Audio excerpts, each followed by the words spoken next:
This is every world noble in One Piece ranked, and this is not your typical tier list, because world nobles are very, how shall we say, they're a unique group of complete and utter cockwaffles. To demonstrate, here's St. Charles, and I've chosen him because he is the ideal average world noble, consumed by our three main criteria: wealth, status, and a complete and utter disregard for the lives of those deemed below him. On this tier list, the worse they are, the higher they're going to score, because we're trying to find the best world nobles. And if you're a good person, then you're not a good world noble. That's just how it is. And it's interesting to note that the world nobles probably do have some sort of internal ranking system amongst themselves, which is displayed through the various decals adorning their spacesuits. St. Charles, for example, sports a total of 5 donut-y sort of shaped things of various colors and a very flattering golden strap connecting his crotch to his chest. So originally I thought that these assorted shapes might be some sort of family crest, but we do actually meet some of Charles's family and they have completely different random crap on their outfits. So we're just gonna have to do the ranking ourselves, and Charles, my boy, you are, for better or worse, mostly worse, smack bang in the middle of the world noble hierarchy, which I have designated as the middle class saint. Charles is our measuring pole for success here, because you might think that all world nobles hold equal status, but they do not. The best example of that would be Saint Vigilant Garling, the supreme commander of the Gods Knights, an organization which sounds like it would act in service of the world nobles, and it kind of does, but the Gods Knights also have the authority to punish world nobles. The Gods Knights have such discretion that they can even order and implement the execution of a world noble. They are the combined judge, jury, and executioners. In certain matters, they're given authority beyond that of even the 5 elders, which means that Saint Vigilant Garling ranks well above Charlos and is going to be placed in the God of Gods tier. And as for the rest of the Holy Knights, simply due to their status and positions of authority, we're going to bundle them all up and place them into the holier-than-thou pedestal. We're not quite done with the Gods Knights yet though. We've seen quite a few of them, but we still don't know any more names at the time of this recording, apart from one. In chapter 1096, one of the Gods Knights is implied to be a member of the Manmayer family, who is assumedly one of the great 20 founding families of the world government. This is important because it establishes that the Gods Knights are actually composed of world nobles. It's not some outside branch of powerful figures who are employed by the world nobles. They're all individuals who have taken on a greater duty within their community and are definitely more appreciated by the middle and lower class saints as a result. For example, in chapter 1095, we can see 2 world noble women fawning over Vigilant Garling, and we're going to go ahead and plonk them in the lower class saint tier because they're essentially world noble fangirls. Yes, they've been born into the VIP area, but they are by far the least IP of all of the Ps who are VI, but they're still far from the lowest that one can get on this list. And with that, I think we should examine the Don Quixote family, by far the biggest gaggle of world nobles that we know of, starting with Doflamingo. From the completely skewed cultural perspective of the world nobles, Doflamingo is a tragic tale of a fallen saint, because in terms of his ideology, Doflamingo is an upstanding saint. He believes profusely in the subjugation of those below him, and of everyone in his immediate family. Even as a child, Doflamingo was a model world noble. When he was brought to the surface world, Doflamingo's first question was, "Papa, where are the slaves? Why aren't there any slaves, silly father? We should go buy some slaves." So he would have excelled beyond all expectations in world noble society. And his brother Rocinante even confirms this when he says that Doflamingo was born with an innately evil nature that knows no bounds. The only ones who truly understand the depths of Dofi's true brutality are the 4 officers, including me. And remember, the worse of a person you are, the better of a world noble you make. So this is actually pretty high praise from Rocinante. But all of that is irrelevant because Doflamingo was branded as part of a family of traitors, through no fault of his own, mind you. However, due to his rather taboo status, he's going to have to end up in the excommunicated tier. Now, let's deal with his father. Don Quixote Homing said probably one of the most disgusting things ever heard by the saintly ears of the Marajoians, because they asked Homing, "Why would a man in your position give up his rights and descend to the level of a human?" And trigger warning for, I guess, general unpleasantness here, because Homing replied, "But we are humans. We always have been." And that statement, that is the most offensive thing you could ever say to a world noble. After which, Homing was labeled a filthy traitor and a blasphemous heretic. And he's not just excommunicated. Don Quixote Homing is an enemy of the gods, as is his wife, because just look at her face when Homing says the world noble equivalent of the N-word. The best way I could describe this face is gleefully compliant, and it's so outrageous that she will be deemed an enemy of the gods as well. But this family, mate, this family does not stop disappointing. Doflamingo's brother Rocinante is a colossal presence in the One Piece fanbase. In fact, in the World Top 100 popularity poll, Rocinante Rocinante was 13th. He beat Usopp, Chopper, Jinbei, Frankie, and Brook, so half of the Straw Hats, and the person who beat Rocinante in 12th place was Shanks. And the reason for Rocinante's popularity is because he's a kind, memorable, empathetic, and selfless individual. In fact, I think that Rocinante may be the closest thing to an actual saint that we encounter on this list, and that's disgusting. This is no world noble, this is a monster, especially considering that Rocinante sacrificed everything for the sake of a member of the D clan. And remember, if you're a world noble, there is a clear difference between your typical scum human and the demons of the D clan. So to think that Rocinante was fraternizing with the very worst that this world has to offer is so horrific that Rocinante will obviously be branded as an enemy of the gods. And I just need to take a minute because this is simply too upsetting.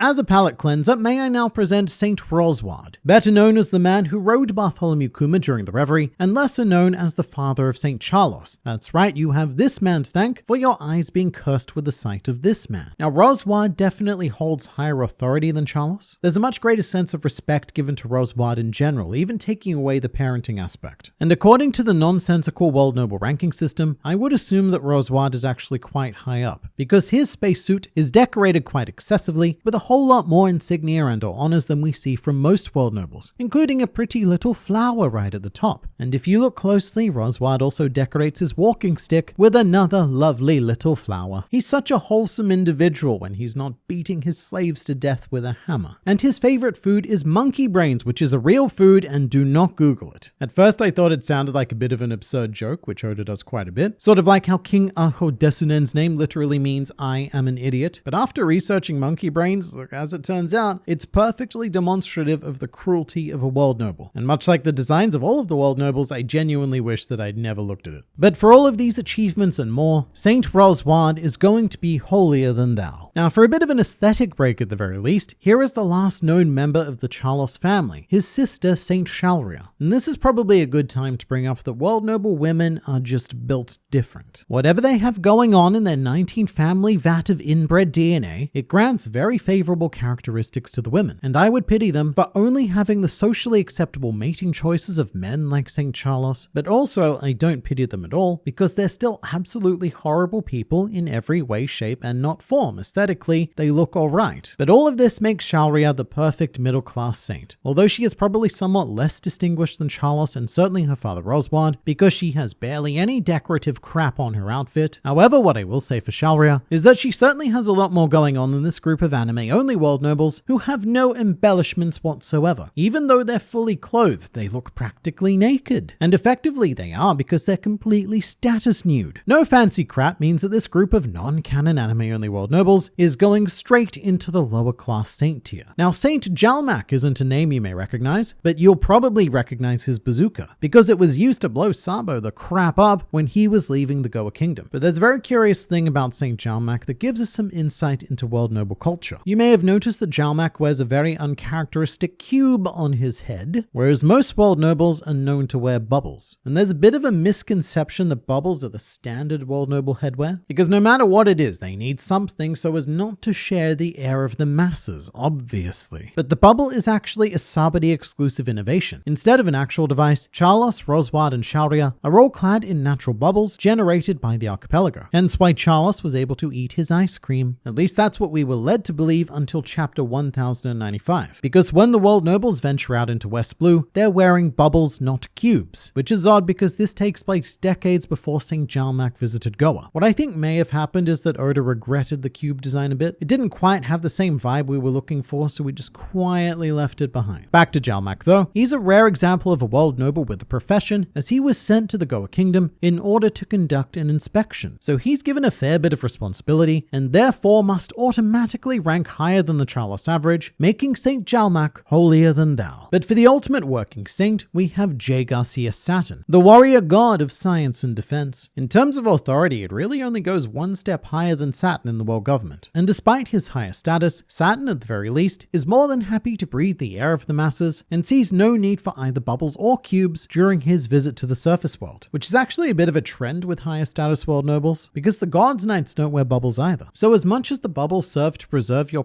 pristine body from the filthy lower class air, what it also inadvertently does is become a symbol of low status. A sort of you're such a pathetic god that your body can be harmed by simply breathing the air of the commoners. But in Saturn's case, he doesn't care, because this is a true perversion of saintliness, as he has the abilities of a devil, as do the other elders most likely. But despite that, all 5 of them most certainly belong in the God of Gods tier. Although come to think of it, I don't think we've seen any of the 5 elders interact with another world noble. Unless you count Shanks, and actually, I guess he's someone that we should be maybe considering here, as he is heavily implied to be a member of the Figurant family. But even if he is Shanks, look, he's not a great world noble. He breathes common air, he drinks common fluids, and he even allows common people to douse him in common fluids without so much as even calling a marine admiral as recourse. He also became a pirate and is the head of a force that directly opposes the world government, so that's not good, that's not very good at all. In Shanks' defense though, the one thing he's never done is have the goal to accuse world nobles of being human, at least not publicly. And given that the 5 elders were willing to meet with Shanks at all, I think that's justification for him going into the excommunicated tier rather than enemy of the gods. Even though Shanks did actively mentor by far the biggest enemy of the gods, but just shh, they don't know that. Meanwhile, 2 nobles you probably don't know are Saint Kumail and his wife, First Lady, who were featured in One Piece film Gold. So First Lady is quite unique in that she is the only world noble not to be given a saint title. You might think that First Lady is her title, but no, that's her name according to the film Gold guidebook. Saint Kumail, however, is one of my favorite world nobles, if you're even allowed to use that word in relation to them, and it's mostly because he rides a magnificent panda. Also, during film Gold, there's a section where Usopp impersonates Saint Kumail, which does temporarily grant him the status of being recognized as God Usopp. But Kumail was given the authority of collecting the heavenly tribute from Gran Tesoro, and so will join his fellow responsible nobles in the holier-than-thou tier. But if I asked you who the most hated world noble would be, what would you say? Keeping in mind that we've already covered Charlos, because I think a good argument could be made that it's the world noble who killed Kuma's father for being too loud. We don't really know much about him except that he said to pipe down, so we're going to call him Saint Pipedon, and sadly, he's going to go in the middle-class saint tier. The reason why it's sad is because we're recognizing that this horrific act is the base standard of world nobility. One of the most appalling acts we've ever seen on page is just another hourly occurrence to them. But they're not all terrible, as demonstrated by the inspirational redemption of Saint Don Quixote Moscard. Although ultimately he would go on to fulfill the Don Quixote expectations by assaulting a fellow world noble and inevitably being executed for his crimes, thus making him a clear enemy of the gods. There is, however, one more Don Quixote, who is Moscard's father, and this is a big call, but I think he may be the single worst looking world noble that Oda has ever conjured. However, as far as the Don Quixote family goes, he is by far the most respectable world noble, and assumedly he's still alive as well, spending day after day drinking what I would call less of a glass and more of a bowl of wine with his numerous love slaves. Very typical stuff, and so Don Quixote, some guy, is yet another middle-class saint, which again feels weird to do. Someone who in most stories would be the epitome of evil is just